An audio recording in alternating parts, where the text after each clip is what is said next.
down under, secrets unfold. True crime stories, let the intrigue be told. Grab a seat, get cozy, let's dive into the plot.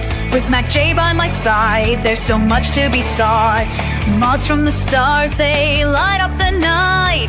Chillin' with Van, everything feels just right. Welcome to the mystery, the thrill, the thrill we embrace.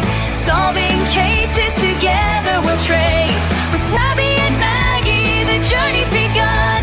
With laughter and stories, we'll shine like the sun.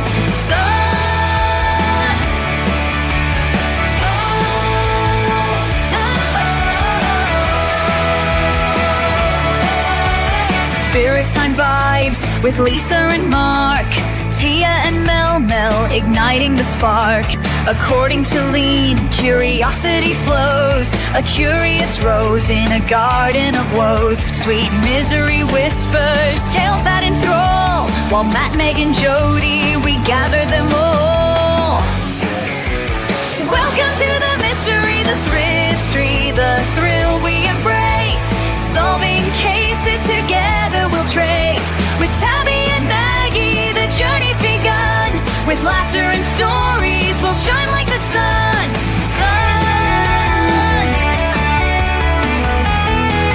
So come along, join the fun tonight. In Aussie true crime, everything feels so right.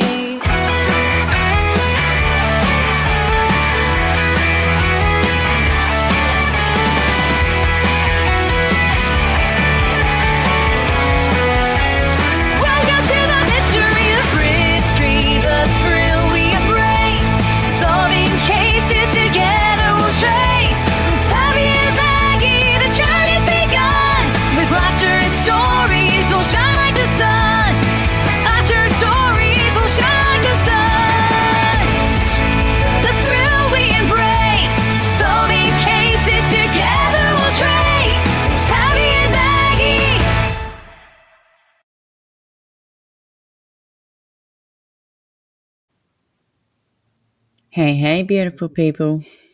Hi, everyone. Firstly, I have to apologise tonight because I'm still really sick with my cold. So my voice probably doesn't sound the best, but we are here. I'm going to try and get through it. We've got beautiful Miss Sharon in here and Jody just finishing Titan Subdecker. Okay, so Jody's coming back. Beautiful Earth, how are you all? Welcome in. Beautiful Chick Tracy, how are you, my darling? Hello. I was telling Mac J I had a surprise for her, and it's for for members. But I put some new emojis in because we were talking about making some new ones. Yeah. Oh, they're not going to show up properly. There is a hand with a shot glass. It's not going to show up properly on here. It's in the emojis. And it does have a mushroom on it, like you asked. Hopefully this one will show up. They're all going to come out blurry because they're done for emojis. So we have a mushroom. The star of the show. So he's got a star on him. And Erin that has her mushroom on her for her badge of honour.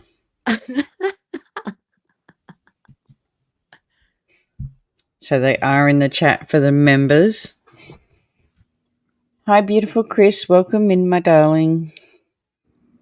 Hi, Ozzy. As usual, I'm listening at work. Oh, I hope you have a good day at work. So, yeah, so they should be in the emojis for the members now because I put them in. There's 1, 2, 3. I wonder if I can see them. I just put them up, so. Actually, I don't think I can from StreamYard. No, just gives me I think you go to YouTube. Oh. Because it comes up, yeah, see how it's just the words. But anyway. Yep. So now we've got a couple more of these to go. So I'm going to leave it with people what they want us to do. We'll go through tonight because we're at week 6, part 1. But I have another 3 of these for us to catch up. So either we can keep doing what we're doing and just do it each night, or I can just read through them and we can post them up as 3 different videos and people can just listen to them whenever. Okay. So up to everyone what they want. I'm happy either way to do it. I do know that there was no court on Friday. Were they on a break? Yeah. Yes, we took another break now. So Thursday, both sides rested, and they sent the jury home early. But early was like about 4 o'clock, so it's not really early. But anyway, so they sent the jury home. They didn't end up coming in at all Friday. Monday, we have closing arguments, and then we're on verdict watch. Okay. Where's that slack tart Jody? She needs to moderate me. She'll be back. She's just finishing a doco with her son. I think I know the one she's talking about, that thing where the wife was on the live when her husband's submarine went down or something. Oh, the one from Titanic? No, it was like a real submarine, like an Explorer one. Yeah, but Like it went down to happened. the Titanic. I watched it the other night. Oh, okay. Yeah, no, I only saw a little bit on it, but I saw what do they call it? The description of the documentary on Netflix. It's on my page, so I can get you a copy of it if you want to watch it. Cool. So yeah, I know that I watched it the other night. It's a good episode. It's a good documentary, actually. Anyway, so yeah, so let's get into tonight's, because tonight's is a good one. Tonight's when Erin actually gets up, so there'll be plenty. And then we'll just leave it to everyone to see what they want. As I said, we're happy either way. We can keep doing it. It imploded, yeah. But the documentary is really good. Or I can just read through them and upload them either way. Do you know what I mean? It's yeah. Just to bring us up to date, but that's what it is. As I said, I'll see what happens tomorrow in closing arguments. But yeah, so let's get into this one. So this is week 6, part 1. So it will be the Monday and Tuesday. And it's funny, Monday, Tuesday is always really packed. And then Wednesday, Thursday, Friday, sort of more laid back with them, I've noticed. Yeah. So we're at the Monday, the 2nd of June, 2025. It's welcome to the start of another week of Erin Patterson murder trial from the Latrobe Valley Law Courts. Now, remember at the start too, this was only supposed to go for 6 weeks. It went for 7. Next week's week 8. Wow. So, and we were questioning whether it was going to make 6 weeks, remember at the start? Yes.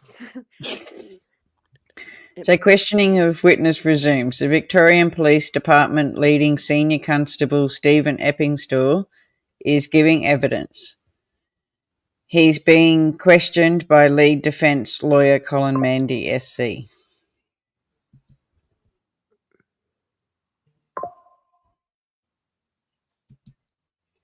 Defence takes police witness to images of plates in Erin's home.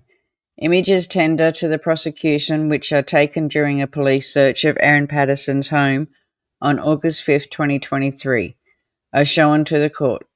The stills which were taken from the footage show plates on a kitchen bench in a drawer and stacked in a dishwasher. Erin Patterson's lawyer Colin Mandy, SC, then describes them as black, black and red and white, and one is colourful with a white background and has light coloured strips on it.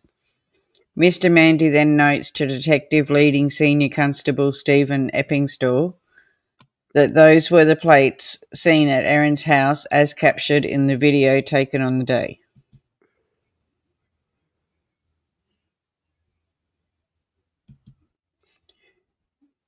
On November 2nd, 2023, police conduct another search of Erin Patterson's Leningatha home.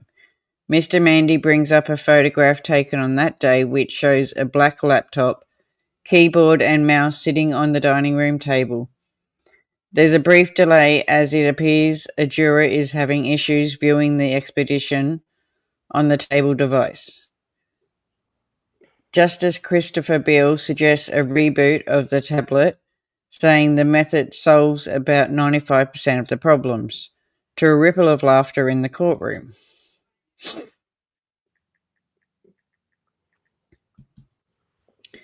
Further images from November 2023 appear to show the same white shelves photographed in the police search conducted in August 2023.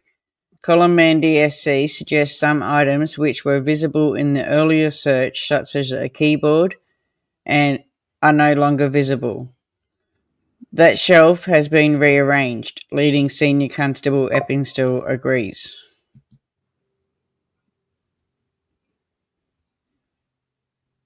Maybe they'll let the kids in there to get some stuff. Yeah, I think so. That's a good possibility, especially if it's like computers and stuff. Diagram shows flow of SIM card. So Mr. Mandy is now talking about communication between Don and Gail Patterson and Erin Patterson. He puts it to the witness whether some of the content of the messages from Don's phone was not accessed by police, and Mr. Eppingstall agrees. There is now a discussion of a flow chart that sets out the 3 relevant SIMs under investigation in the case. Mr. Mandy says the diagram shows a SIM card flows through several phones from 2019.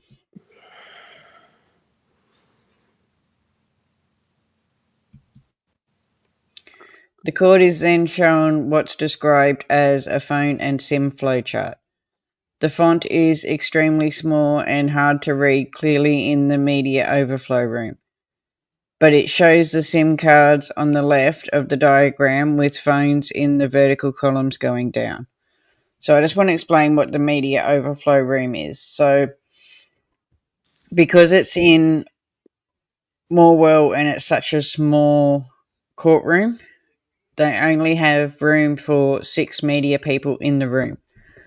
And the rest of the medias, the YouTubers, any like that, are sitting in an overflow room, and they have a screen, like basically like it's being videoed, but it only gets played in the overflow room for the media and the excess overflow, if that makes sense. Yeah, it kind of does. So like 90% of the media and the people that are watching are sitting in an overflow room just watching a screen of what's going on in the courtroom. And there's only a selected few down actually in the courtroom because it's such a small courtroom. So that's the media overflow room. Okay. I didn't know that. Yeah. It's where they've been most of the time. Could be why she's sitting at the back of the court too. Yes, good point. Beautiful Kaz, how are you, my darling? Thought you were going to bed. But it shows SIM cards on the left of the diagram with phones in vertical columns going down. One SIM card ending in 783 moves between several devices between January 2019 and August 2023. The diagram suggests this includes at least 7 devices. 10 guesses whose number that would have been. Oh, I have no idea.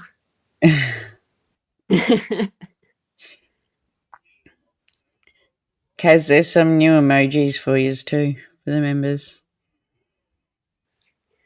Oh, yeah. Yeah. Kaz, you got to show us. You got to try and type them in. Oh, she hasn't got to type them. It's just when they go to the emojis, the members will get the extra ones. Oh. Mr. Mandy asked Mr. Eppingstall whether a record of SIM card removes and obtained for the numerous phones just mentioned, and the detective says no. Mr. Eppingstall says records may only have been obtained for what are being called phone A and possibly phone B in this case. Mr. Mandy is now asking about the phone reset which occurred on August 3rd, 2023. He confirms that the detective that phone records for phone A were obtained on August 31st, 2023. Questions have now turned to a text message which was sent to one of the phone numbers. Mr. Mandy says the message lands in the number 12 hours after it was sent. These records appear to show this SIM card loses connection, Mr. Mandy says. He says this is the example of the limitations of what can be extracted from these records.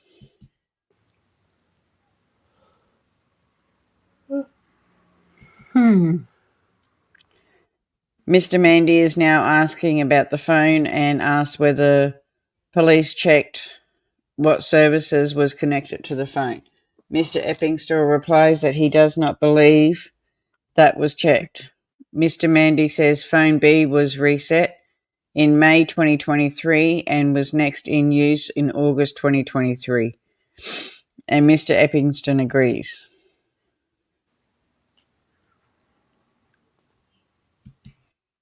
The court break.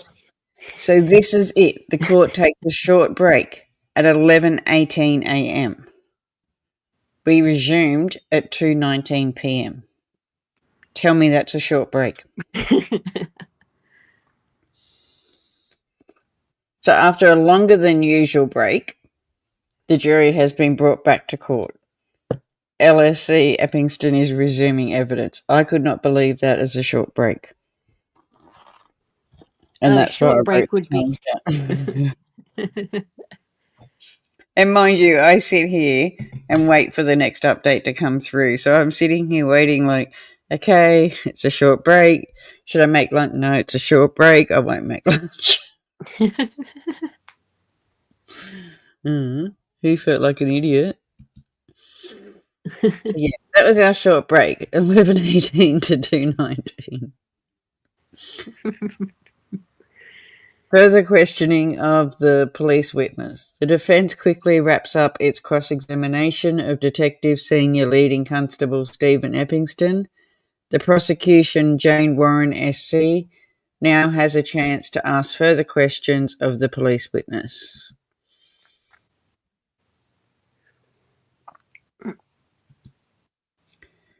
The prosecution now takes the police witness to records from the Leongatha Hospital from July 31st, 2023, when Erin Patterson attended after the lunch.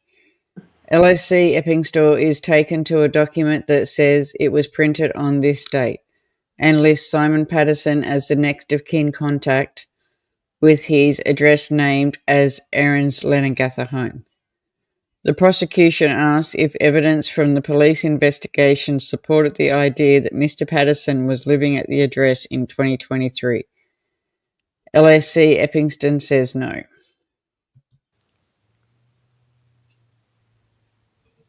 Mm-hmm. That can just be old records in a hospital. That's true. Now they move to a conversation LSC Eppingstall had with mushroom expert Tom May and the post that the mycologist made about death cap mushrooms at Outram in regional Victoria. Mr. Eppingstall was asked if that was the first time police became interested in Outram. He says it wasn't, and they'd already spotted Outram on phone records before Dr. May mentioned the town.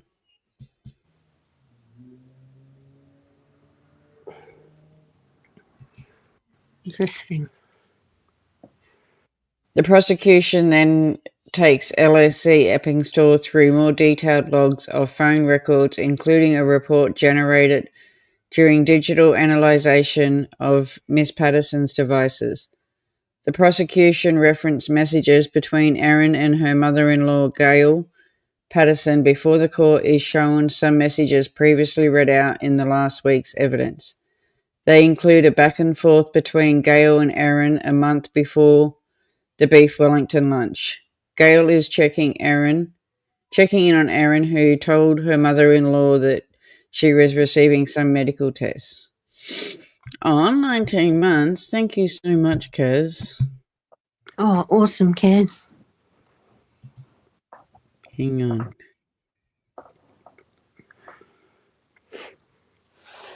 Oh, yeah, the cat. Catch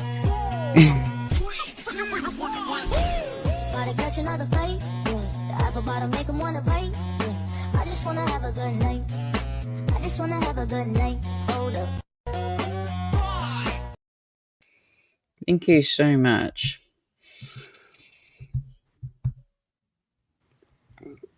Okay. They also included a loving message that Gail asked Erin to pass on to her granddaughter ahead of a performance of some kind. Oh my God, Caps. You right?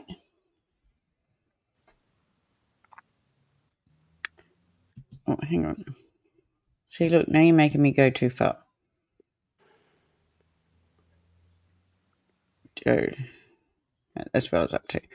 So further messages are read out to the court. They appear to involve setting up catch-ups with the grandchildren. The topic then switches to the search warrant on Erin's house and the conduct of that search. The prosecution take the police witness to a still from footage taken during the search of Erin Patterson's Leongatha home, a week after the lunch. The photo shows a desk and white shelves in a room. On the desk is a desktop PC and monitor with white boxes containing various items on the drawers. I wonder if there are any mushrooms in there. The prosecution moves to embark on a line of questioning about this, but the defence objects. The court hears that LSC Epping Store's role was to remain with Erin Patterson during the search, and so there is a question about whether he should be asked about specific details relating to how the search was conducted. Justin Christopher Beale suggests that the questions remain focused on search procedure rather than the details of the specific search, and the questioning continues. Oh, Kaz, we love you too, my darling. Oh, thanks, Kaz. LSC Eppingston runs through how a police search unfolds, and she says an officer gets in, secures the area, explains the circumstances of the warrant to people, usually on videotape, and then takes photos and videos of the property before moving evidence. I've got a cat that's like kneading at my leg right now. Oh, ouch. He's like, just, this is right where I want to be right now. Thinks you're a scratch post. I'm sure he just knows I'm live, because when I'm not, he doesn't come near my office. But when I'm live, it's like, right, this is where we're going to sit. LSC Epping Store is asked about the digital devices police might be looking for in the search. Anything that can store data. So we're looking for laptops, we're looking for memory cards, USB sticks, tablet devices, phones, watches, sometimes now can store data. So we're looking for all of those types of items, he tells the court. He asks what police generally do when they find such items. We will record it, we'll photograph it, and we'll secure it, he replies. They would be in so much trouble if they came into my house. Yeah? Because I have 1, 2, 3, 4. I have 4 computers sitting in front of me right now. My daughter has another 2 computers in her room. My son has another 2 computers in his room. Wow. My other daughter has another computer in her room. Spirit Time has another computer. Could you imagine? That's a lot of computers and a lot of data. Well, you got to think my son's autistic, so he has his VR and his computers in there. My other daughter draws, so she has like her drawing ones and then her ones that she does her cons on. Mine, I'm just obsessed and collect them. I'm sure. Hi, Bianca. Welcome in, my darling. But yeah, they would have fun if they came here. Oh, yeah.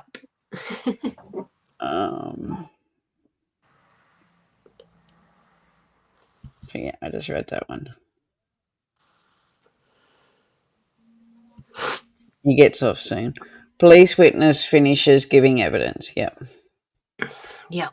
After some more questions of small details concerning the search, the prosecution wraps up its questioning of LSC Eppingstall.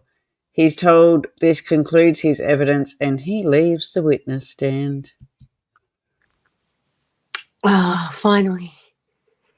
Finally, we get to Erin. Or Mushroom. Yep, Erin Patterson. Oh, hang on. That went too far. So Erin Patterson is to give evidence. Erin's lawyer has told the jury that Erin Patterson will give evidence. He did not say when that will happen. So the prosecution rests its case. Oh, sorry, go. Should we get the shot glasses now or later? Trust me, you're going to need them. This is where she starts telling us which witnesses have been telling the truth and which ones haven't. Are you for real? Mm-hmm. Oh my Even God. her own children lied, according to her. Oh, wow. Wow. So get the shots poured. Oh, yeah. I'm going to need a whole 10 glasses. So the prosecution rests its case. Before we heard that Erin will take the stand, some further pieces of information were formally omitted to assist the jury in interpreting evidence. This included a tool to help converting between the time zones, which the trial previously heard can sometimes vary on devices depending on their settings. Okay. Agreed evidence was then read to the court. This included the fingerprint specialist conducted an examination for prints on the food dehydrator recovered from Corona transfer station, and the specialist concluded the prints matched Erin Patterson's. So Erin Patterson to give evidence and is about to begin. Erin Patterson is seated in the witness stand to begin giving evidence in her triple murder trial. She's wearing a dark paisley pattern long sleeve shirt and has thick frame glasses, which she's set down beside her on the table. In front of her is a wide computer monitor which will display any exhibits or evidence she is being questioned on. A jug of water and a disposable cup are also set on the table before her. Who gets all that? Like when they're Queen Erin. Queen Erin. Sorry, Queen Erin. Erin.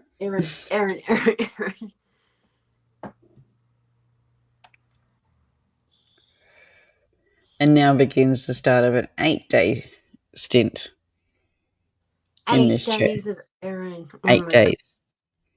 8. Mm-hmm. That's crazy. 8 days and then they close. That's where we are right now. Beautiful Aussie, any updates on the beautiful men? Actually, I did the other day, and where did I put it?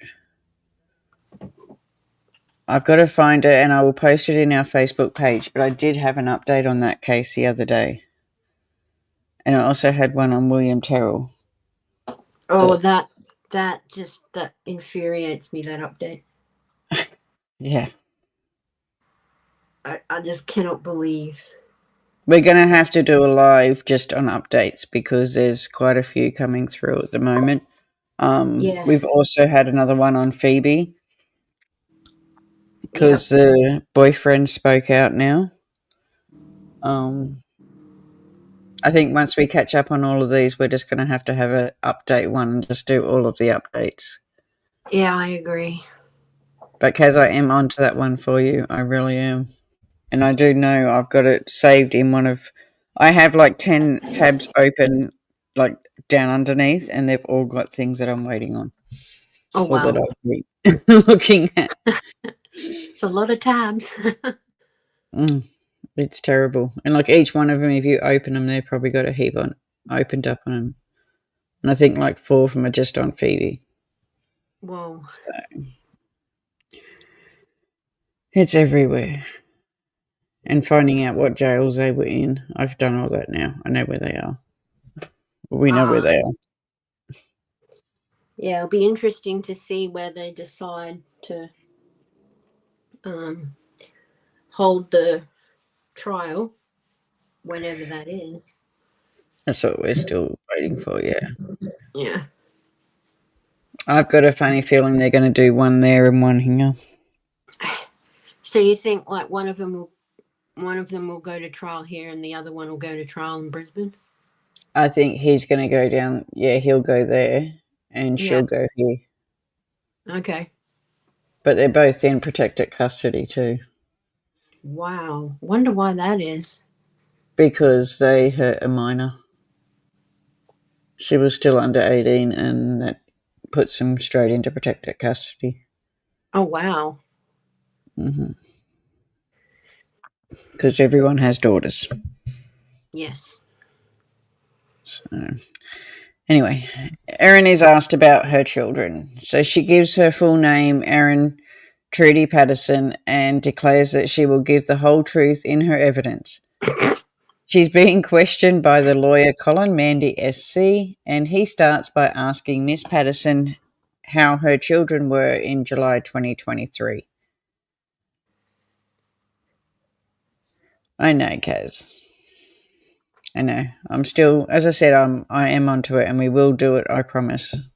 As soon as we get these 4 over, we'll set one for catch-up updates, and I will update on all of them. But I do have that one for you, and it is earmarked for you. That's why I've been keeping an eye on it. Okay. My children have just recently settled into a new school, and I had changed schools at the start of that term, she says.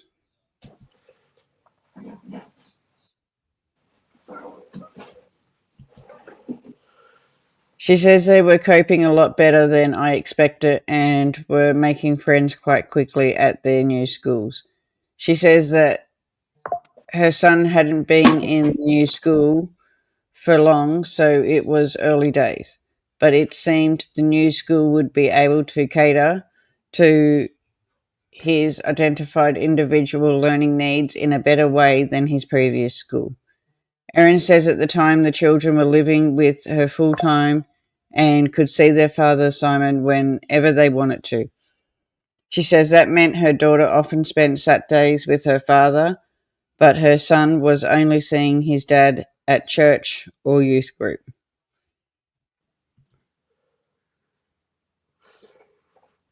Okay. Erin says the start of 2023, she'd been accepted into a Bachelor of Nursing and Midwife at Federation University. She said she deferred that for 1 year to ensure she had enough time to care for her children, but was planning to take it back up in 2024. I guess she didn't do that.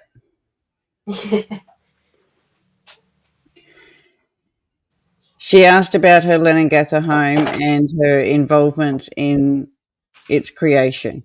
I was involved right from the beginning of the design. Simon and I were involved through the whole design process, she says. I drew a design first myself in Microsoft Paint and gave that to the building designer, and he said that would never work engineering-wise. Let's move this around a bit, she says. I saw it was a final house, meaning I wanted it to be a house where the children would grow up, where when they move away for uni or work, they could come back and stay whenever they want. Bring their children, and I'd grow old there. That's what I had hoped. But if she gets out, it will be the first thing she sells. Oh, I betcha.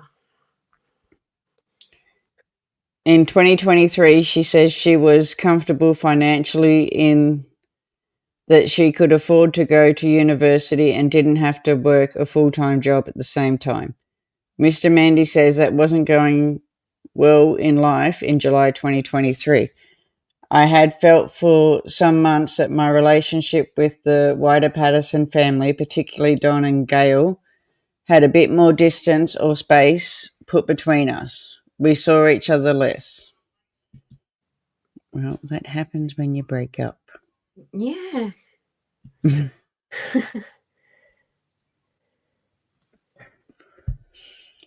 Part of that was because she no longer lived at Coolanbarra, she says.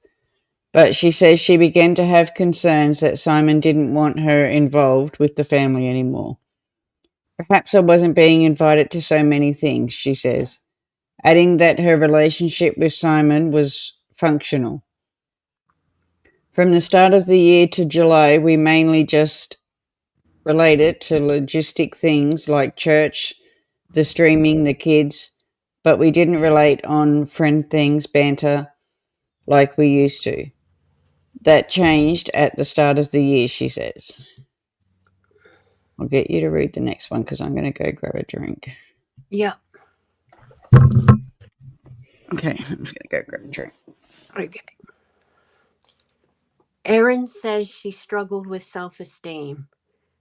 Erin tells the court she struggled with parts of herself. I had been fighting a never-ending battle of low self-esteem most of my adult life, and the further inroads I made into being middle-aged, the less I felt good about myself. I suppose put on my weight, could handle exercise less, she says. She agrees her low self-esteem was mainly about her weight, and she planned to have gastric bypass surgery.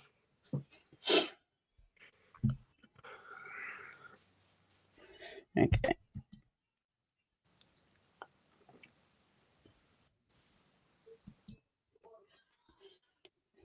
So Mr. Mandy takes Erin back to when she met Simon Patterson in 2004 at Monash City Council.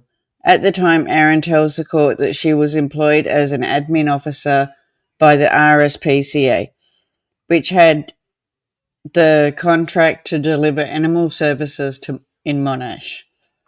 She says they met through mutual friends who had lunch at work and they shared afterward work drinks. For a time, she says she and Simon were just friends. I would say we became friends around November 2004 and we were friends only until July 2005. That's when we started dating. Erin says she met Don and Gail Patterson in early 2005. Simon wanted to go camping every weekend in 2005. I was included in that, and one of the trips we did was down at Coolanbarra in March and April of 2005. We stayed at Don and Gail's house that time, she says.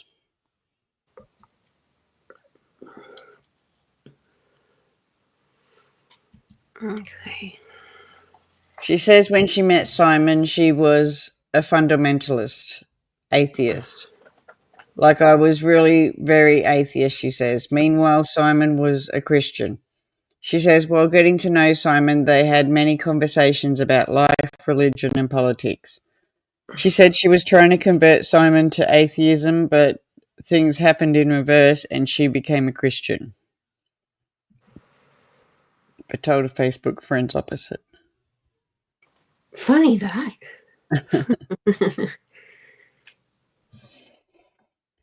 Erin recalls being really excited to attend a church service during those early months at the Cooranborough Baptist Church, led by Pastor Ian Wilkinson. Erin says that Mr. Wilkinson delivered his sermon. A banner behind him read Faith, Hope and Love.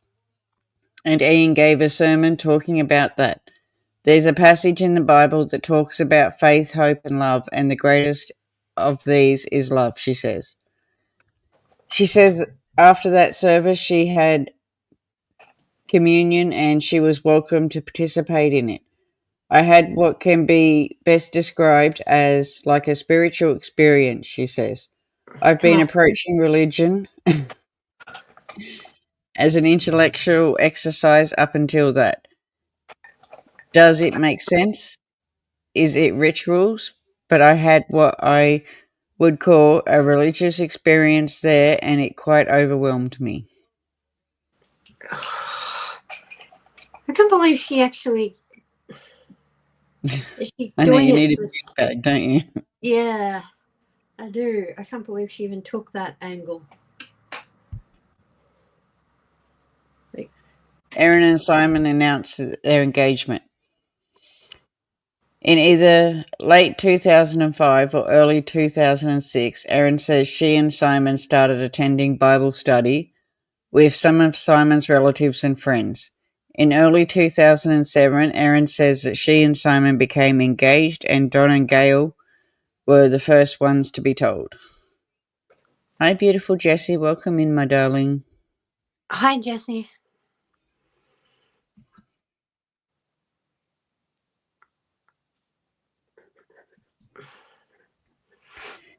In June 2007, Erin and Simon got married at the Cooranborough Anglican Church, the court hears. She says they didn't get married at the Baptist Church because we wanted Ian and Heather to be able to come and relax as guests rather than have jobs for the day like they would have if we'd got married at the Cooranborough Baptist Church. At the time of our wedding, her parents were on a holiday in Russia on a train, she says. She says Ian Wilkinson's son walked her down the aisle. Okay. Erin says she and Simon honeymooned in Olinda in Victoria's Dandenong Ranges, but they wanted to drive around Australia. So Simon gave notice at his job. They gave away everything they had, swapped the car for a Nissan Patrol and just hit the open road. They started off in Sydney. Simon had some friends there that he wanted us to stay with, she says. We just slowly mended our way across Australia, she says, going through the guts of it, listing a few outback towns, including Birdsville in Queensland. Actually, Mushroom Lady should be kept in the dark and fed.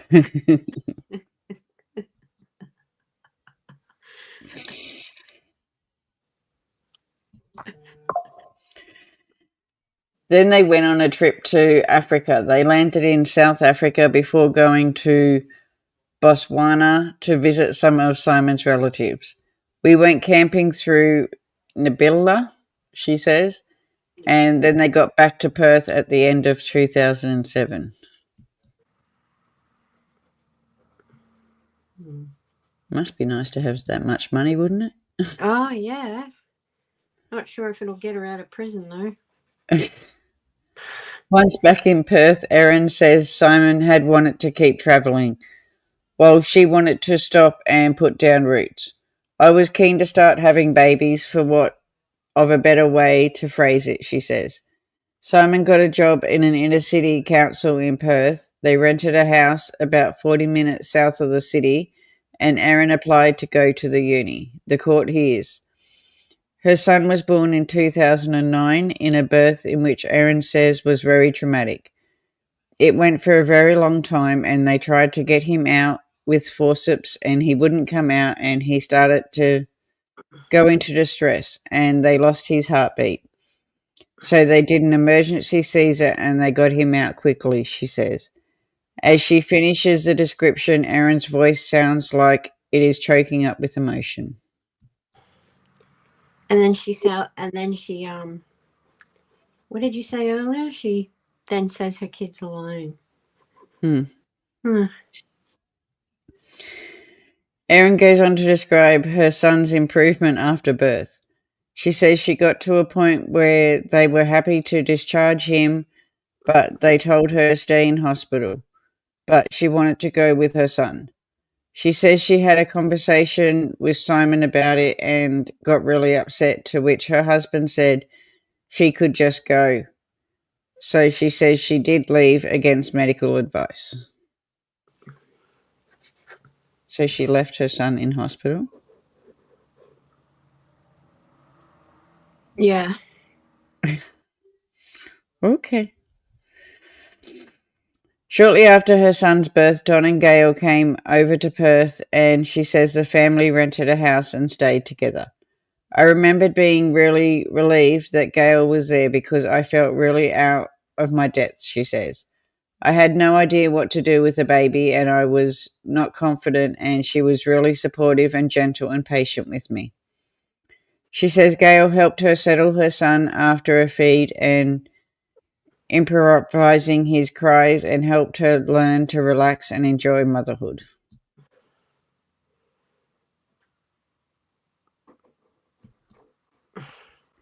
Erin says after a while they embarked on an outback journey they wanted to do, heading north up to Western Australia coast in April 2009.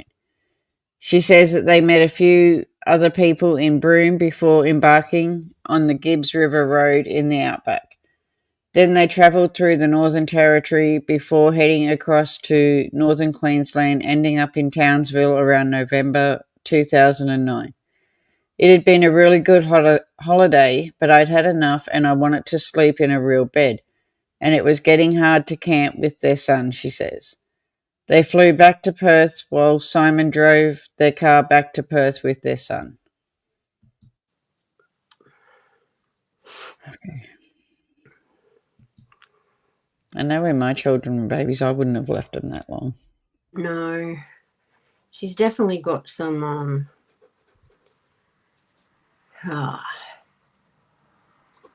would you say control or narcissist? She's not attached to him. Like, imagine someone going from Townsville to Perth, and for people that are listening that aren't in Australia, that's basically from the top of one end of Australia to the bottom of one end of Australia. Like, that's not a short trip. Oh, no, definitely not. And she flies back and he drives back in the car with the baby. After they returned to Perth, Erin and Simon had their first separation. Okay. She says she rented a little cottage for her and her son to live in, and Simon lived somewhere else nearby. It lasted for about 2 or 3 months. She says it was the first of a few separations the court had previously heard Erin and her husband had been through.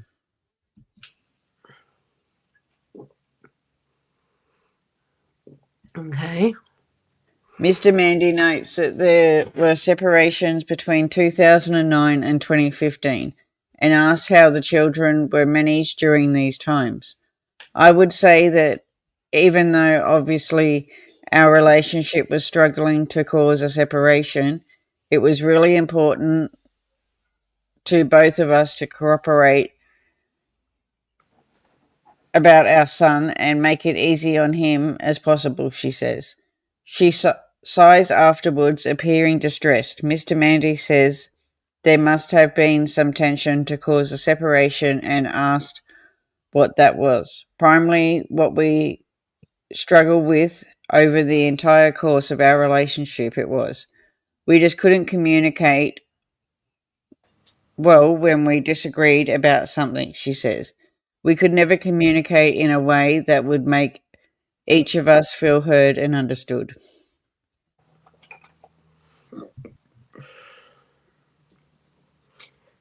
I have to wonder if that's more Erin. Like, as in, she wouldn't compromise or something. So court adjourns and Mr. Mendy asks if it's an appropriate time for the hearing to adjourn for the day. Justin Beagle agrees and today's evidence comes to a close.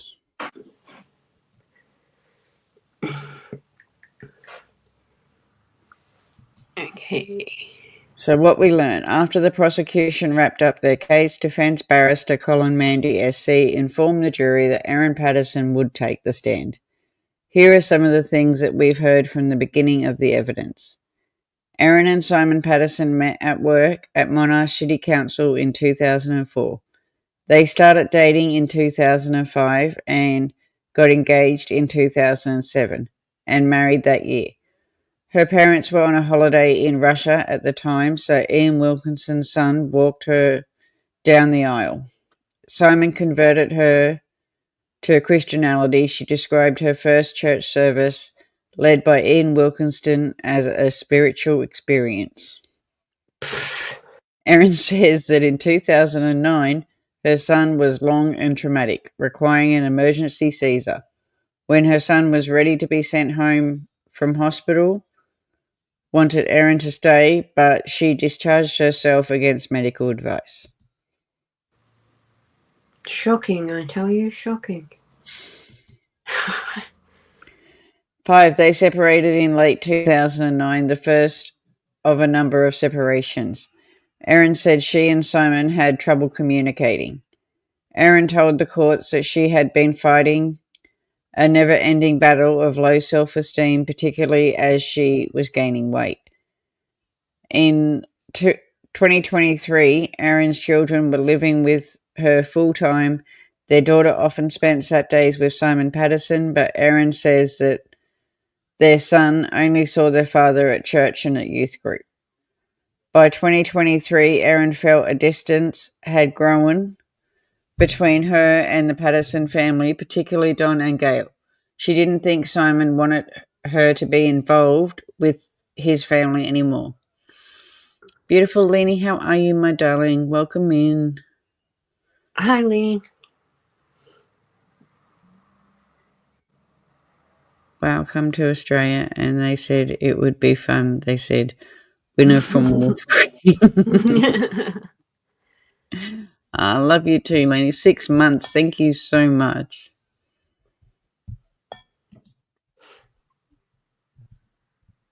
Hang on.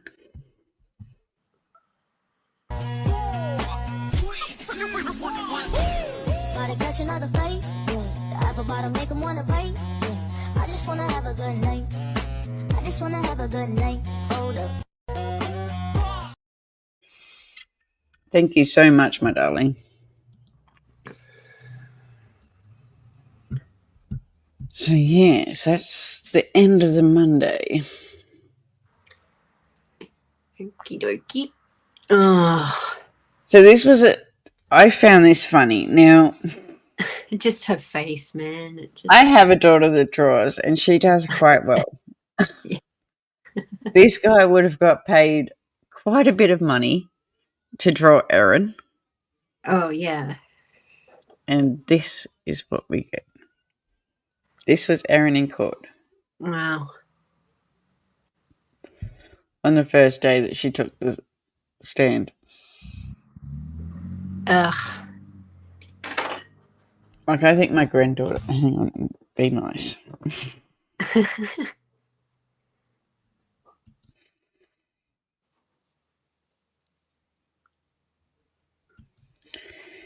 So Tuesday the 3rd of June 2025. It's a fresh but fairly sunny morning in Morwell with some of the last autumn leaves still falling from the trees.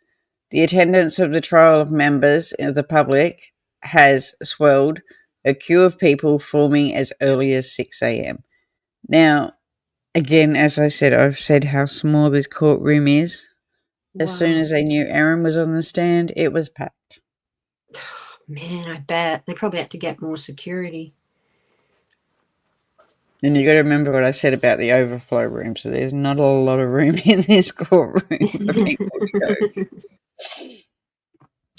So a second day of Erin Patterson's testimony has begun. Erin Patterson has returned to the witness box to begin a second day of evidence in her triple murder trial. She's wearing a dark top with white polka dots. As she did yesterday, she's got her glasses sitting by her side of her cup of water on her table before her. Every seat in the courtroom floor appears to be filled, as he has throughout the trial. Surviving lunch guest Ian Wilkinson is sitting at the back of the courtroom with his family, and he has done that every single day since he testified. Oh, wow.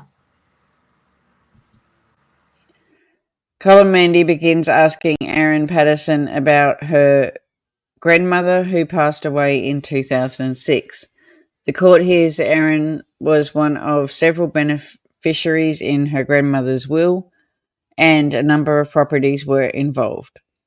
The first distribution of funds was in 2007, and the last in 2015, Erin says. She says that helped the family. The travel, particularly international, was a big part of that, but it did allow us to buy a home when we settled in Western Australia without a mortgage, she says. She also helped Simon Patterson's siblings buy homes, offering loans of about $400,000 each to two of the couples. The repayments from Simon's siblings were of amounts and timings of their choosing, and the repayment solely covered inflation, not interest, Erin says.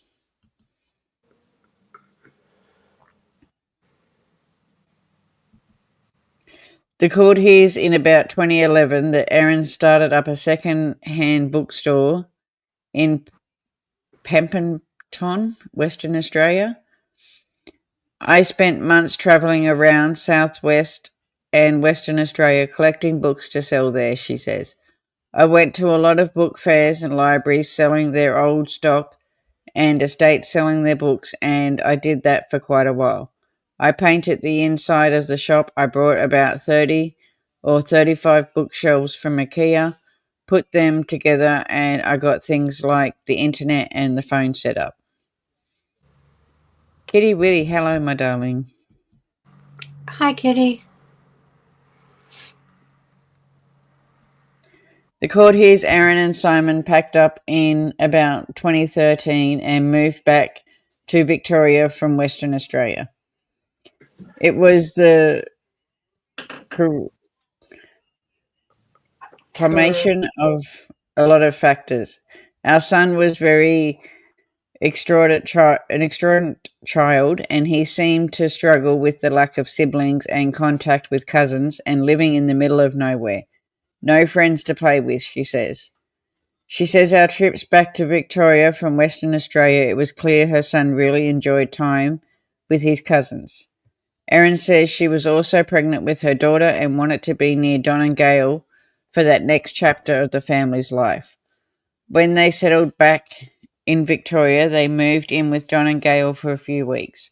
It was cramped in that all three of us were in one room, but it didn't matter because Don and Gail were so welcoming to us.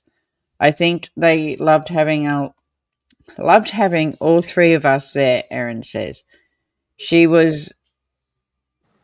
It was a very good experience.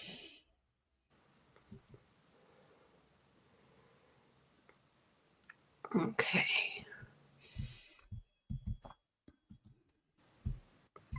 At the end of 2015, Mr. Mandy says the couple went through a formal separation, but reconciled at least twice. Erin says that they tried to figure out a good arrangement for the children. You know, they had different needs, she says, adding that the children were 1 and 6 years old at the time. She says the couple's assets were divided up without lawyers. We just wrote down what we had, non-property cash, what was owed to us, and then divided it down the middle. It was the best way to describe it, Erin says.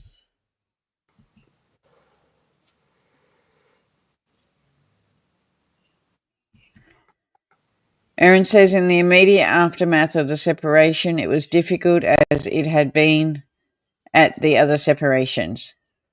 But that only lasted a handful of weeks. We went back to just being really good friends, she says.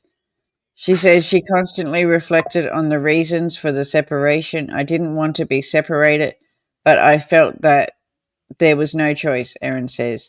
Our primary problem was that if we disagreed on any kind of conflict, we didn't seem to be able to talk about it in a way that either of us felt heard or understood.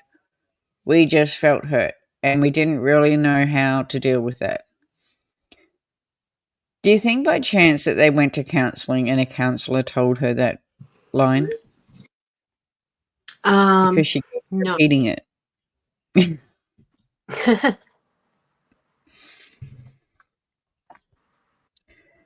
Erin says the couple really liked each other still, but living together didn't work. But she says that they cared for the children was important to both of them, and they worked to juggle that around Simon's working hours.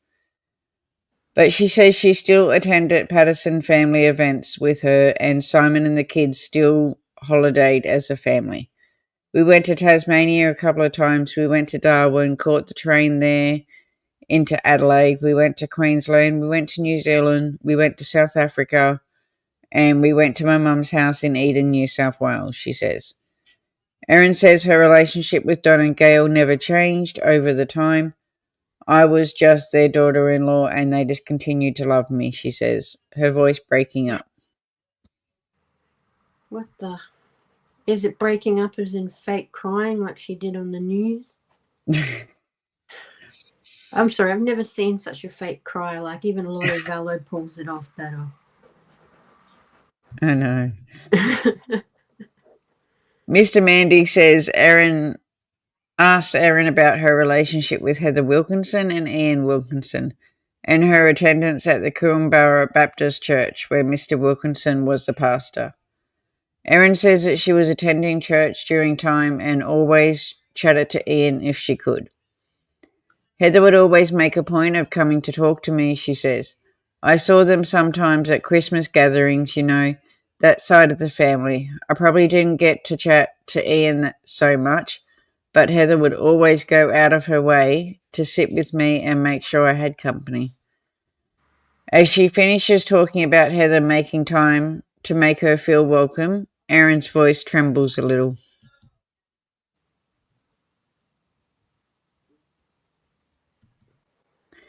In discussing the church, Erin's religion is again questioned by the defence. Earlier in the trial, Facebook friends of Erin Patterson's told the court that Erin had divulged that she was in fact an atheist. Mr. Mandy asked if Erin Patterson told her Facebook friends, Christine Hunt, that she was an atheist, and she denies it. I was and am a Christian, she says. Do you make any comment to your Facebook friends about your religion? Mr. Mandy asked. They would gently make fun of the fact that I was religious, and I would try to, extravagate back to them in a sense, but it was all in good humour, she says. She admits she told the group that she had previously been an atheist and expressed unhappiness with some of the aspects of organised religion. The name started off as my aunt's account, Kaz, but she got sick of social media, so I took it over. Oh, wow. Okay. Well, we're glad you're here. We love having you here.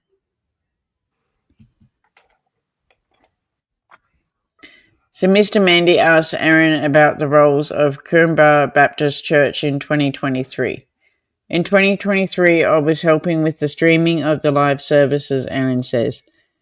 She says the website required coding and a YouTube link to sustain a video feed of Pastor Ian Wilkinson's service.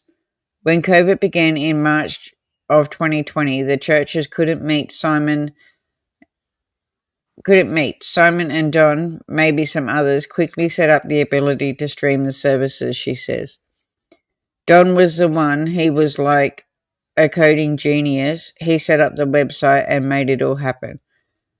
But a few months in, Gail became quite unwell and Don was struggling to maintain the work.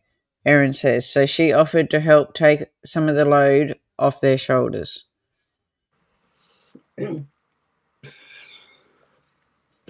Bish and her in-laws, she reminds me of that thing, Gypsy. That thing. I really? love the detective. He was cool.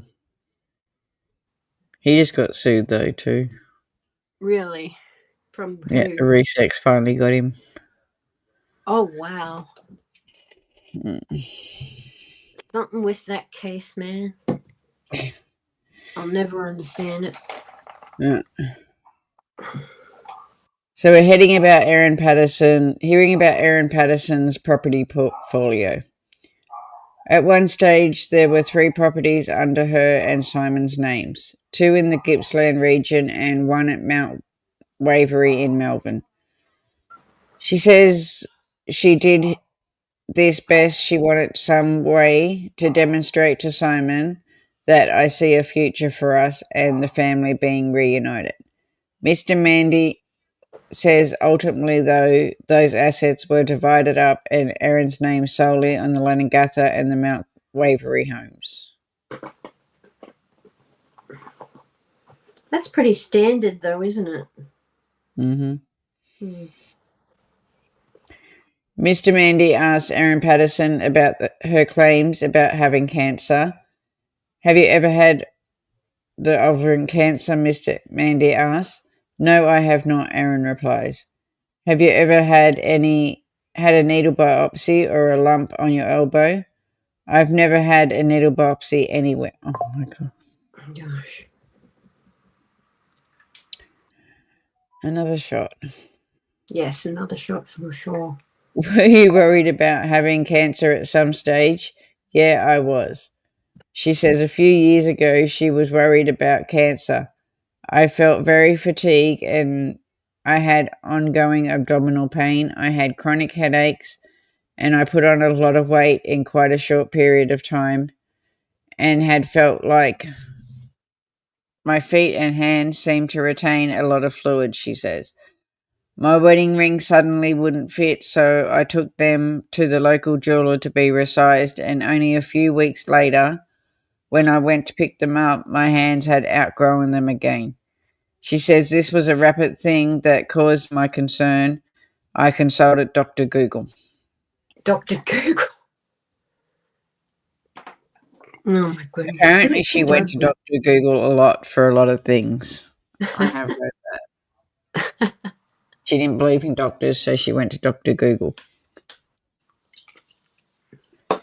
She learned that not every headache was a tumour. Oh. She said there was a family history that added to her concern, including some health issues that her daughter had experienced in 2014 with an ovulation mess. Right from where she was born, I thought there was something wrong, Erin says. She cried a lot for long durations that I thought demonstrated pain, and I took her to a lot of doctors and even the hospital. And what they communicated to me was I was an over anxious mother that should relax and she's a normal baby. An emotional Erin says that after escalating concerns, she returned to the hospital, but staff there said that her daughter probably had a very full bladder. She says the whole experience considerably damaged my faith in the health system. I didn't like hospitals before it, like who does? But I didn't trust that these people knew what they were doing, and I was just in a heightened state of anxiety, even after about my daughter's health. I don't want to lose her.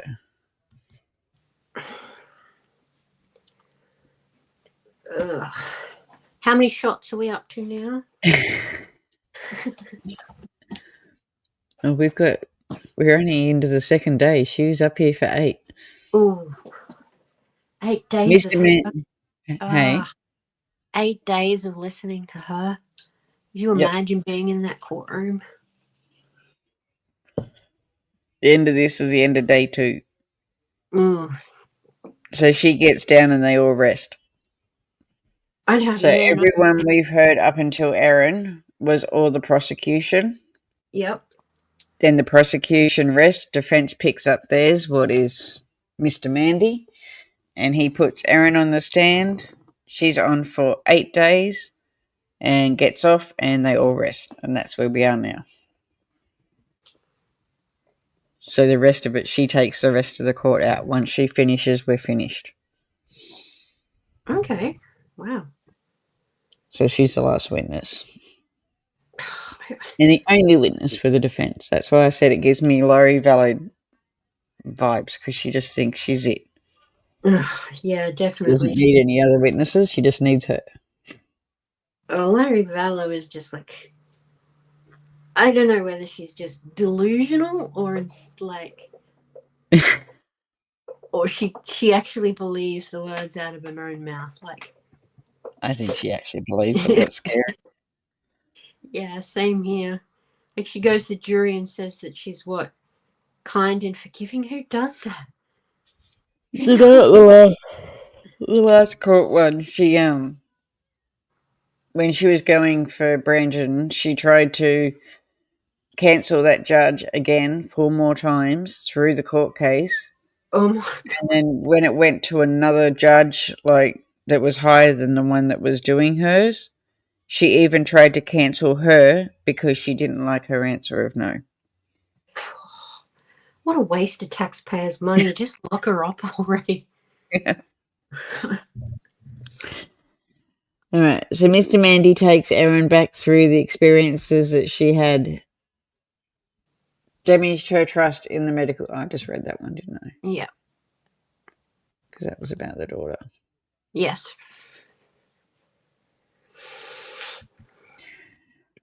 So Erin has detailed another chapter of health concerns where she was worried about chronic and increasingly frequent headaches. She says she turned to Dr. Google and convinced herself that she had a brain tumor and then was referred for an MRI.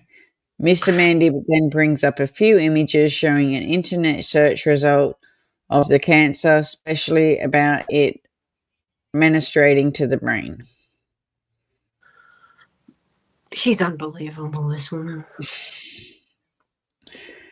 Erin says she also looked into multiple sclerosis and lupus and autoimmune conditions. She says her GP referred her to a rheumatologist and a general psychiatrist. The train just kept going, she says, of that period of researching her medical symptoms. I think I wasted a lot of time, not just my time, but medical people's time, through all of my doctor Googling. It's hard to justify it, but with the benefit of hindsight, I can see that I lost so much faith in the medical system that I decided that anything to do with my health and the children's health, I'd sort myself. She says she now realizes that doctors had training required to help them assess the causes of things. Okay. Erin says the topic of child support first came up in the memory in October 2022 as she was preparing tax returns paperwork. She says in a discussion with Simon, she learnt that he had listed himself as single on his tax return. She says words to the effect of, well, that's good, now I can claim a family tax benefit that I have been precluded from until this point, she says. She says those who are single and wanting to claim family tax benefit need to put in a child support application from the other parent in order to do that. Erin says that her frustration that she had learnt earlier when she could have applied for the family tax benefit, but that was her only annoyance. Mr. Mandy asked if there was an issue snowballed into the other issues about finances. Yeah, it did. It did, Erin says.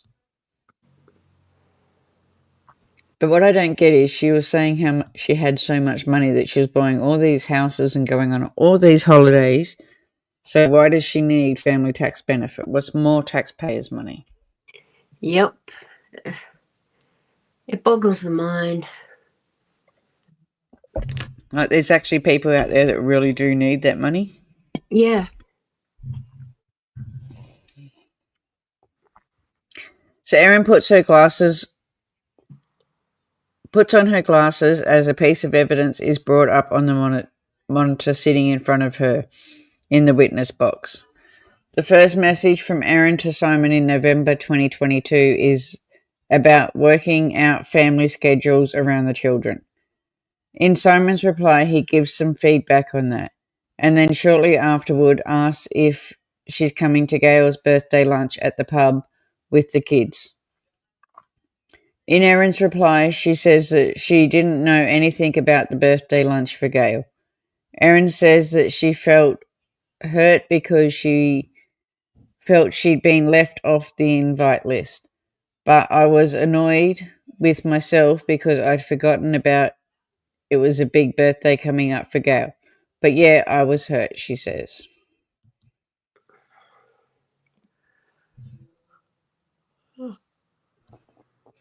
The messages continue back and forth with Simon telling Erin that his dad thought he had invited Erin, but perhaps he was confused. Erin, I'm not too sure how your dad could have been confused when we were talking about it's pretty obvious that pretty obvious in this conversation. Seems that my invite to tomorrow is a bit of an afterthought and not even from your parents, so I might pass, thanks, as I'd rather not go somewhere I'm not welcome. Simon, oh, come on, that's ridiculous. You really reckon Dad is lying? Anyhow, I'd like to pick the kids up at time, please. Erin, what I reckon is that everyone forgot to actually invite me to this thing, and I feel very, very hurt about that. And your response is to say I'm being ridiculous. Erin admits that she had lashed out after feeling hurt by the messages. She tells the court that she had yelled at Simon when he had come to the house to pick up their daughter. Erin says that Don later reached out to her and she agreed to go to the lunch. And us Aussies call that a drama queen. Yes, drama queen for sure. Erin later sent Simon a message apologising for shouting at him about the issue during a conversation. I was feeling very hurt and lashed out. It's no excuse. I'd like to not do that again, she texted him. Simon replied the next day, thanks for that. I'm sorry I raised my voice and tone too. I wouldn't call what either of us did shouting, but I'm sure we're referring to the same thing, no matter what we call it. And I'm sorry for interrupting you too. I'd like to be much more calm and listen better than I did yesterday.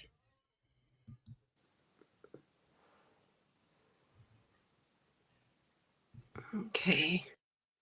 Erin says the exchange is typical of their exchanges, when Simon maybe doesn't get feelings so well, and then she feels unheard. Why do I feel it's the other way around? Yeah, I know.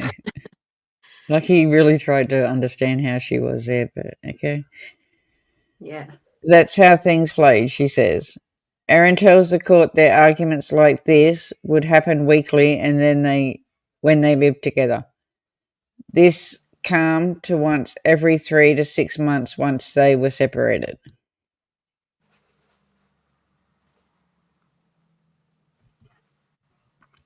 Mr. Mandy takes Erin to some of the messages between her and Simon about their finances also in November 2022. Erin texts Simon saying that she applied for child support application and some of the details of that.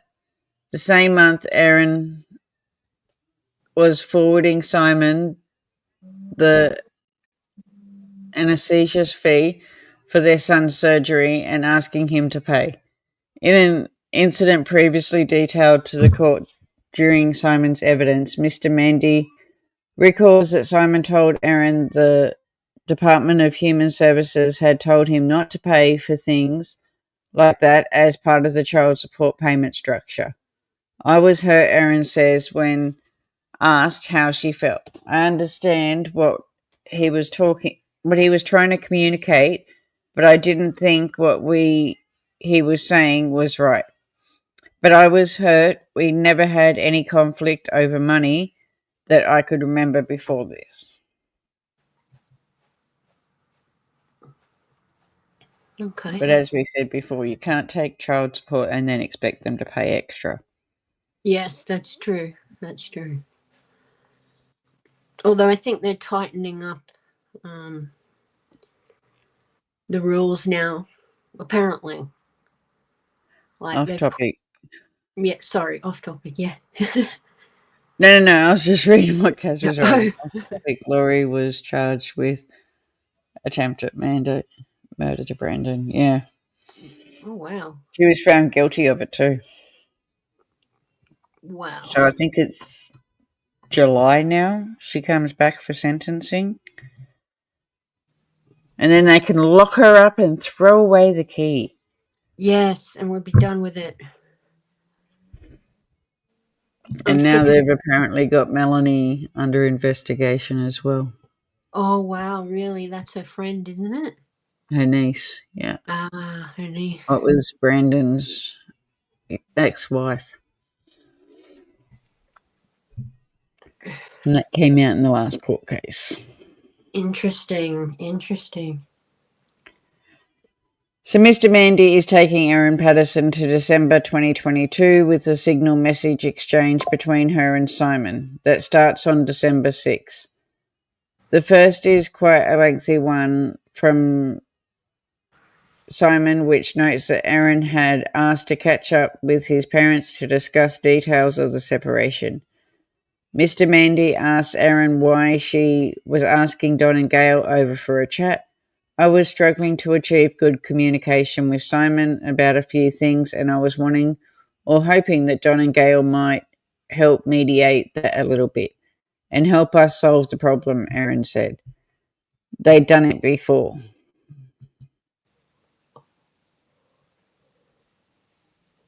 Jodie's back.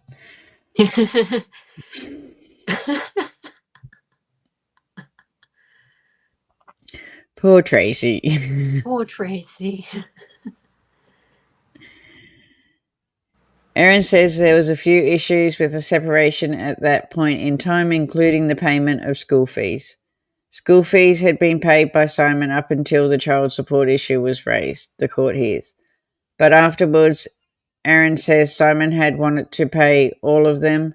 Simon later said in a message he felt they could fairly easily sort out the disagreement over some financial issues that he planned to ask a mediator to help them sort it out. Erin says that she met Don and Gail and they said if money was an issue, they'd pay for the school fees, which wasn't what I needed, but that was the first response, Erin says. Overridingly, they felt Simon and I should settle the issue together, but they didn't want to become like official mediators. No, fair enough. Who would want to mediate with that woman? I feel bad for her lawyer. Yeah. Mr. Mandy takes Erin through more evidence surrounding the involvement of Don and Gail in Simon and Erin's financial dispute. Messages between Erin and the in-laws show her expressing a desire to keep them involved in changing what she believed were unfair financial arrangements to come to children's schooling fees. We're then taken to this family I swear to effing God message previously read to the court, which Erin sent to Facebook friends about this time. In it, she expresses frustration about Gail and Don being reluctant to get involved in their dispute. Erin says that she also wrote the message that she was really hurt and I was really frustrated and felt a little bit desperate. I can't believe she has an IQ yet. She seems so dumb. I know. And that she thought she was going to get away with this.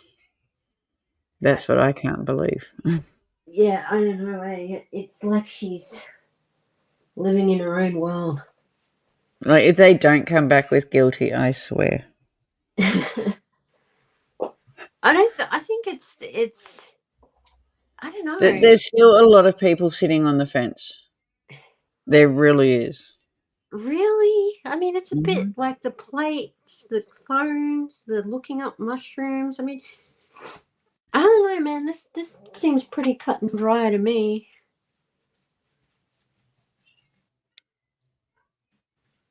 Maybe. I don't know. Kaz, it's a thing between Jodie and Tracy. That's what, like, Jodie, did I miss something? They're just playing. Yeah, that's what I thought. She was innocent because no one could be that dumb. Well, I mean, some Aussies are. She didn't. She definitely didn't pass acting in high school. Cat, you can't do circles on the chair. Oh, He's literally laying on the chair trying to do circles right next to me. It's like, I need some chair. Erin says she felt heard and validated and understood by her Facebook friends when she shared frustrations about her family. She says they responded to her frustrations with empathy.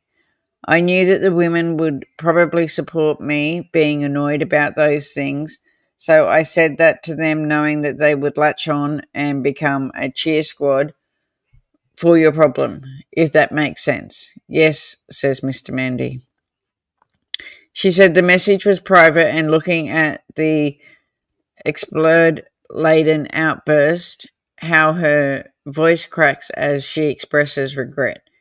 I wish I'd never said it. I felt ashamed for saying it, and I wish that the family didn't have to hear that I said that, she says. They didn't deserve it. So she lashes out and lies. Yeah.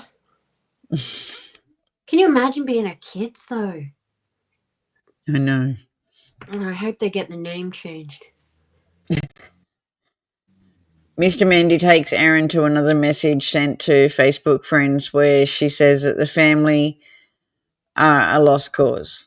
I'm sick of this shit. I want nothing to do with them, the message begins, ending in so FM. I wrote that, Erin says. She signs and sniffs before explaining why. I needed to vent. I needed to get my frustration off my chest, and the choice was either go into the paddock and tell the sheep or vent to these women, she says. But I regret the language that I used, but I knew that they would rally around me, and I probably, played up on the emotion of that a bit to get their support.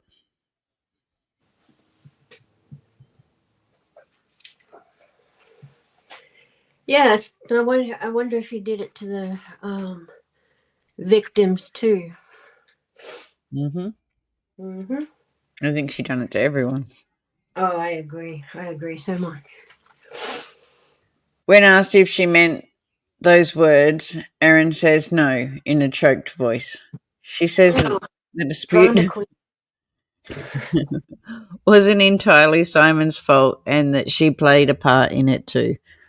I think at the time I thought I was right and he was wrong, but I reflected on it a little bit more. No, I reflected on it a lot in New Zealand, and I realised that it was wrong to try and involve Don and Gail, and I should have approached it differently with Simon, she says.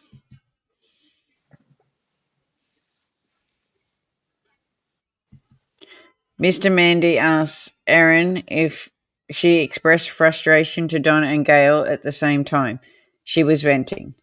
Erin says the conflict didn't keep babbling along, and she later apologised to her in-laws because the issue had been resolved.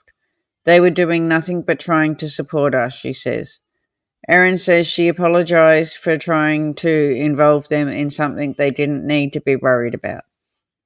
She says she was in fact asking them to take sides and agree with me that I was right and Simon was wrong, and that wasn't fair. They helped us mediate issues in the past, but that was long before Gail had been unwell, and I shouldn't have done this to them at this point or ever, she says.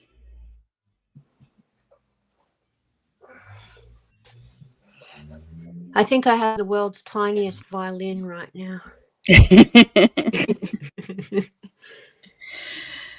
A series of messages between Erin and Simon is shown to the court from December 2022. Erin sent images to Simon during the trip that she was on with the children in New Zealand. Erin says the kids were on a toboggan-style luge in Rotorua, which they had done before. I sent him video and photos of them doing that because I knew he'd really be happy to see that, she says.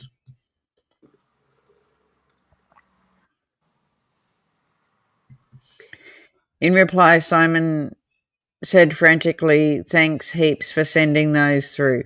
And you're an expert camera operator from the vantage point with much experience over the years." Erin says he's referring to her dislike of adrenaline things and that she'd usually spectate those kind of activities rather than taking part. Mr. Mandy notes that the tone has no heat in it and asks how all the financial matters were between Erin and Simon by mid-December 2022. Child support was sorted out, Erin says, adding the school fees issue was sorted shortly afterwards. Sorry. I just think you put it in the chat.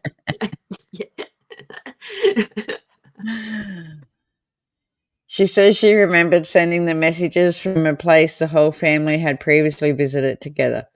She says that reminded her of the happy holidays that she and Simon had enjoyed in the past and was hoping to extend a message of sorry and wanting communication to be better.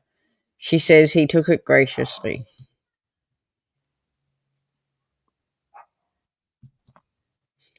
Mr. Mandy asked how the relationship with Don and Gail Patterson was once Erin returned from her New Zealand holiday with the kids. Erin says it was as strong and supportive as it had always been, and she attended a Patterson family birthday with the kids, and it was great.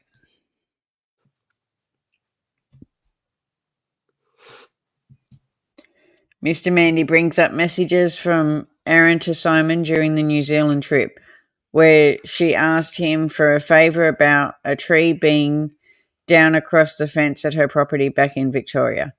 In the message, Erin starts off by saying, "I understand we don't really have that kind of relationship right now where I can ask for favours, but I don't have anyone else to turn."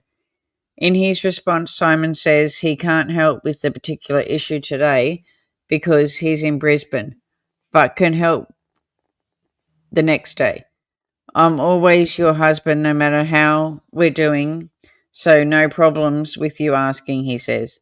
Erin agrees, and Mr. Mandy that the tone was conciliatory. I can't say it either.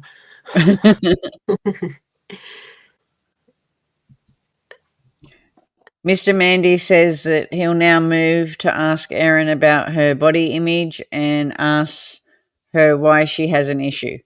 "I've had it ever since I was a teenager, as long as I can remember," Erin says. "I tried every diet under the sun. It's been a roller coaster over the years.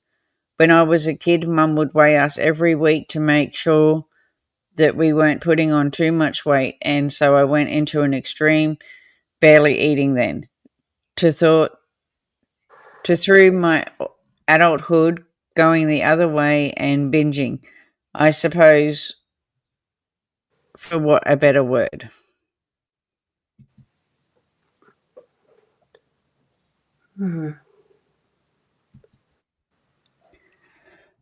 I never had a good relationship with food and a healthy relationship. Erin becomes visually emotional as she says that she was bulimic, binge eating 2 to 3 times a week through her 20s. She says nobody knew about it, but says everybody knows now. As the evidence turns to the discussion of body image, a reminder you can access the Butterfly Foundation if this raises issues for you. And there's the numbers. I hate when they bring body issues into things. I agree. Erin puts on her glasses as she's shown messages sent to her from her Facebook friends where she talked about buying food dehydrator and sharing a photo of mushrooms on her dehydrator shelves. Looks like they're at the end of the cycle, Erin says, as the mushrooms shown on the shelves taken from the dehydrator. There before going in, she says of another photo of the sliced button mushrooms. Mr. Mandy asks Erin if she developed an interest in wild mushrooms. Boom, boom, boom. Boom, boom. Yeah, I did. Yes, Erin says. She says the interest began in the early 2020s when going on walks with her children during the first COVID lockdown. She says that she first noticed lots of them popping up at the Kumbara Botanical Gardens during those walks, and her interest was drawn to them. Erin tells Mr. Mandy that she always enjoyed eating mushrooms. They taste good and they're very healthy, she says.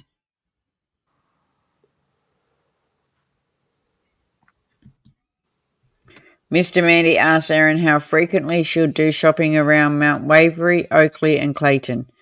She says that she'd shop there when she had the kids at the Mount Waverley home and she'd brought dried mushrooms in Asian grocers. I use them in curries or pasta dishes or soups. Biscottis, she said. They just taste more interesting, more flavour, she says. When asked about dried versus fresh mushrooms,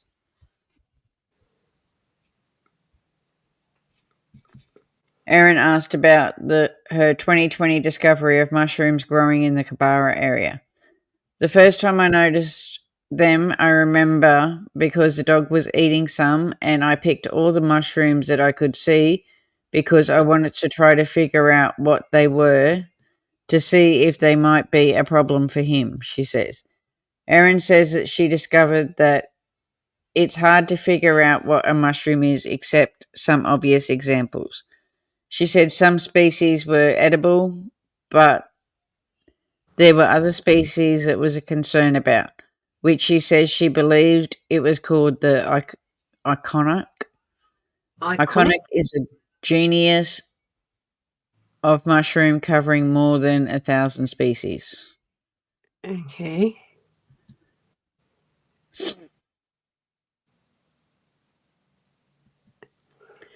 Erin says she found a field and horse mushrooms in the paddock near her home and eventually consumed them.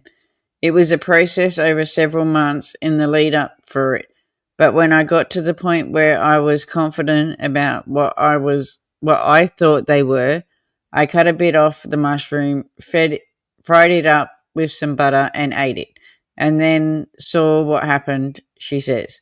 They tasted good and I didn't get sick.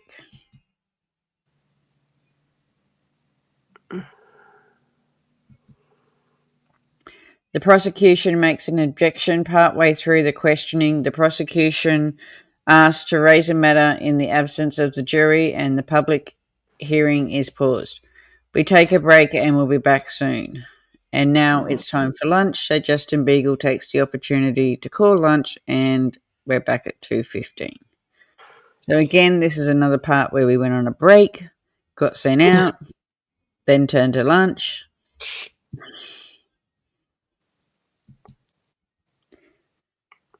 Court proceedings resume at 4 p.m. Oh my goodness, man. How long were they there? After 4, 7 o'clock?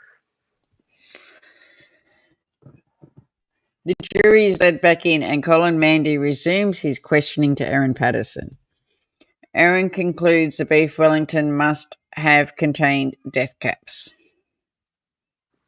Again, Erin concedes that the beef Wellington must have contained death caps. So she's agreeing with it.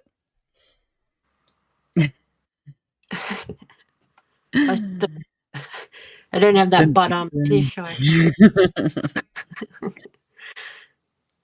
Colin Mandy SC asked Erin Patterson about the meal she cooked for her relatives on July 29th. Do you accept that there must have been death cap mushrooms in it? Mr. Mandy asks.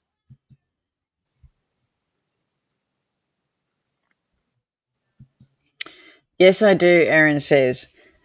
Do you remember where the mushrooms that went into the meal came from? He asks. The vast majority came from the local Woolworths in Lanangatha, and there were some from the grocer in Melbourne, Erin tells the court. However, Erin says that the specific purchase of the mushrooms is not clear in her mind, beyond it being in the April school holidays. I know it was April school holidays. I think we went there for a week or two in April school holidays. Maybe only a week, she says. She says she purchased mushrooms from those kind of shops before, including shit take, pork canning, and... Shit. That's what it was. It's shiitake. Okay, I like my version better. Yeah, I do too. Sometimes the bags might say something like wild mushroom mix or forest mushrooms. Or just shit take. I think Ian should invite Erin around for beef Wellington. I'm sure he'd make her a special one. I agree. It might have some shit take mushrooms in it.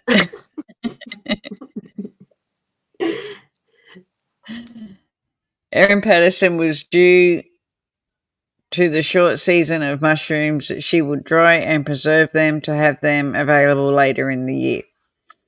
Did you dehydrate mushrooms you'd foraged? Mr. Mandy asked. I did, she says.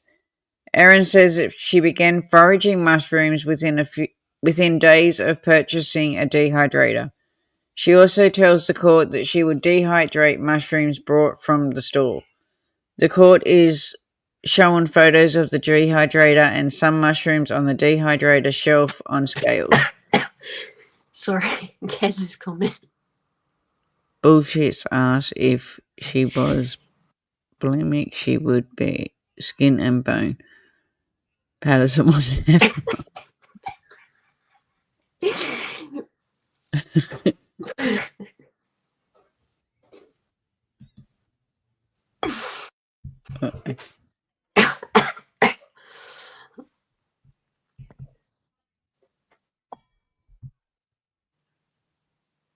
Jody, you're timed me out. I had fallen asleep. Well, she tried. You said you were missing her. I hope you're feeling better soon, though. Yeah, feel better soon, Trace.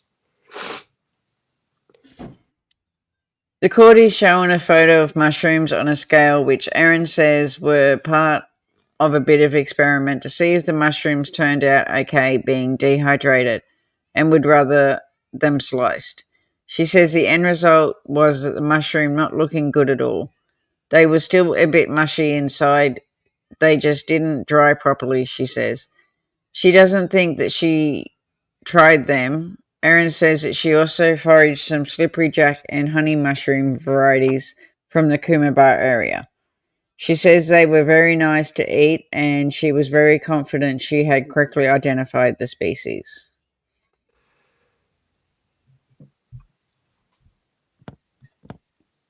It's not much more.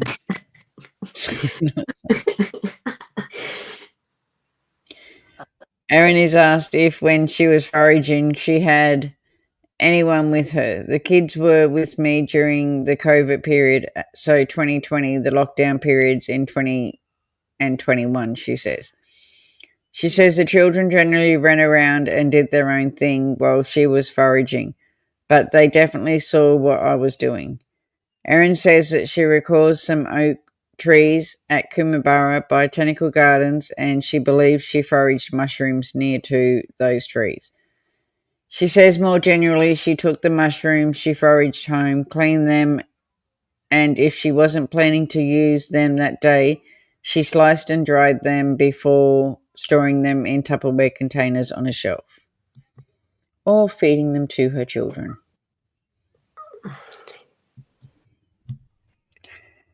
Erin says she was going to use the mushrooms she brought from the Asian grocer in Melbourne in April 2023, but they were very pungent, and so she put them in a container and ultimately stored them at her Leongatha home. Earlier in the trial, the mycologist Tom May told the court that dried deathcap mushrooms have an unpleasant smell. Justin Beagle interjects and takes the chance to adjourn court for the day.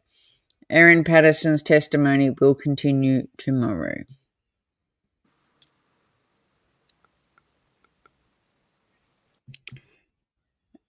The hearing wraps up for the day. That's the end of today's evidence at court, and we'll be back tomorrow with Erin Patterson's evidence is expected to continue. Oh, joy. So what we learned, Erin Patterson retook the stand for a short time before the evening's close. There were some things that the court heard. Erin told the court that she foraged for mushrooms around Kookaburra and Leongatha for several years leading up to the 2023 Beef Wellington lunch. She said that she would forage in Kookaburra Botanical Gardens, around the Leongatha property, the rail trail leading in and out of the town, and at the back of the land that she owned. Her barrister, Colin Mandy, asked whether she accepted there must have been deathcap mushrooms in the Beef Wellington meal that she cooked for her relatives. Yes, I do, Miss Patterson replied.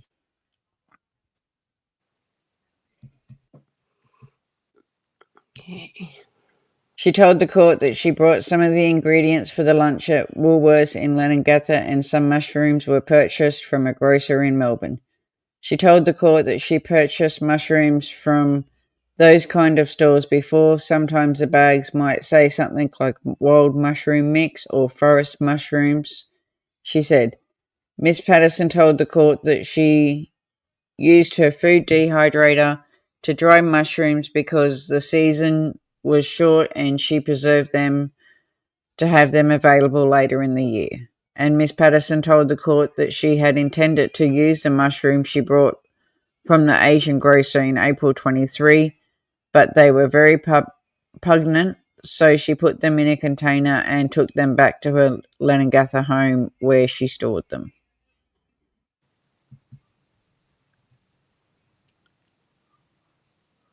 And I thought this was perfect to end tonight. Oh my gosh, who made this? It's our new Lego. Oh, It's our really? Erin Patterson version of Lego. Aussie stuff for Aussies. Aussie stuff. Oh, is it comedy? Come on, I know you're all going to be going out to look for our new Erin Patterson Lego.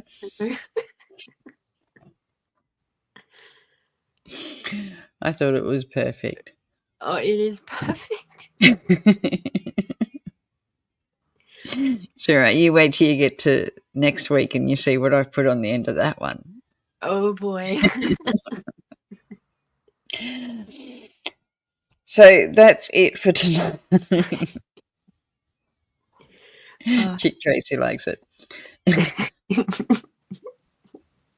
So that's it for tonight. Sorry, we had to end on a bit of humour. We did. There's so much of Erin, I had to make people laugh at the end. Oh, yeah. So tomorrow, as I said, I will be watching for closing statements, see how it all pans out. We'll be back tomorrow night, same time, 7:40. Yes, it's at that time because my granddaughter's bedtime's changed to 7:30. So 7:40 gives her at least 10 minutes to get to bed and try and get to sleep, so she's not yelling and screaming at me. Just it's worth. remember, no mushrooms. So tomorrow night we will finish week 6, and then, as I said, week 7 was very small. I could probably even do, at the moment, week 7 in one. We could probably do it in one, because week 7, Monday, was a public holiday in Victoria, so they only had Tuesday, Wednesday, what was big, and then Thursday, Friday, I think was, well, they weren't there Friday, so they're only there for a little bit Thursday, and I think it's only like 20 pages. Okay. So we could even do week 7 all in one. But just let me see how tomorrow goes. We'll be back tomorrow night. I will give us an update, but hopefully by tomorrow night we should be in jury watch for the trial. Yes. So we'll see how we go. But other than that, we'll be back tomorrow night. Hopefully everyone can make it back. Yes, And for comedy night. And remember, we've got new emojis there. If there's other emojis you want, do you know what I mean? Let me know. I can make them up and put them in. As soon as we get rid of all of these, I shouldn't say rid of all of these, but done with all of these, we will do a special catch-up one where it will just be a catch-up, and we'll just mix a heap of different cases that we have covered. Kaz, I will have an update in there for you.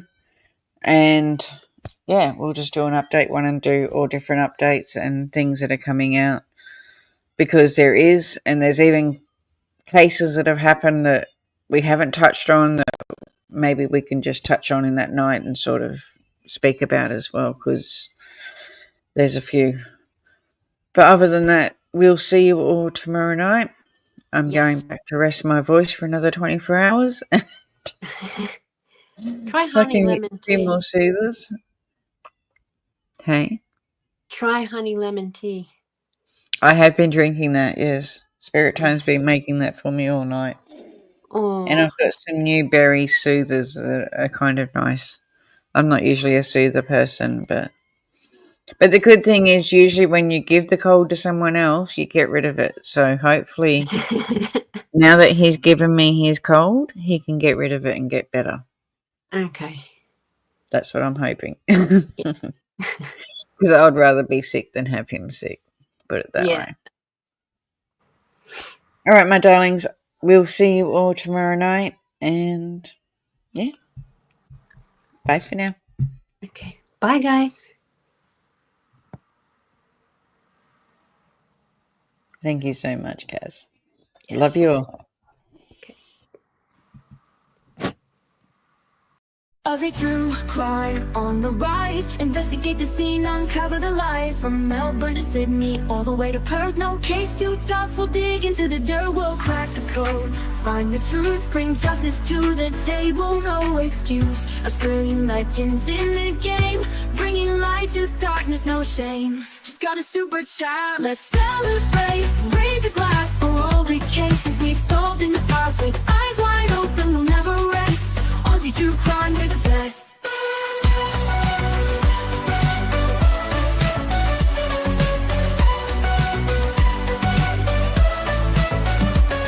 From cold cases to missing persons, we'll leave no stone unturned. Every version detectives in our hearts will never give up, but justice and truth will always hear us. Ooh, thank you so much. Let's celebrate, raise a glass for all the cases we solved in the past. With eyes wide open, we'll never rest. Aussie true crime, we're the best.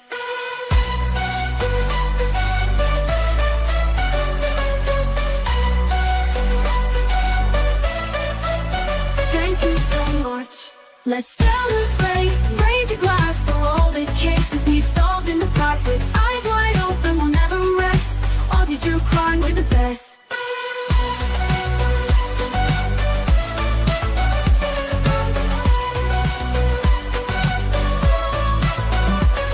Let's celebrate. cases we've solved in the past. With eyes wide open, we'll never rest.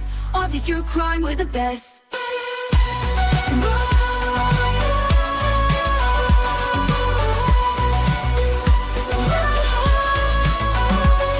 Let's celebrate, raise a glass for all the cases we've solved in the past. With eyes wide open, we'll never rest. Aussie true crime, we're the best. Thank you so much.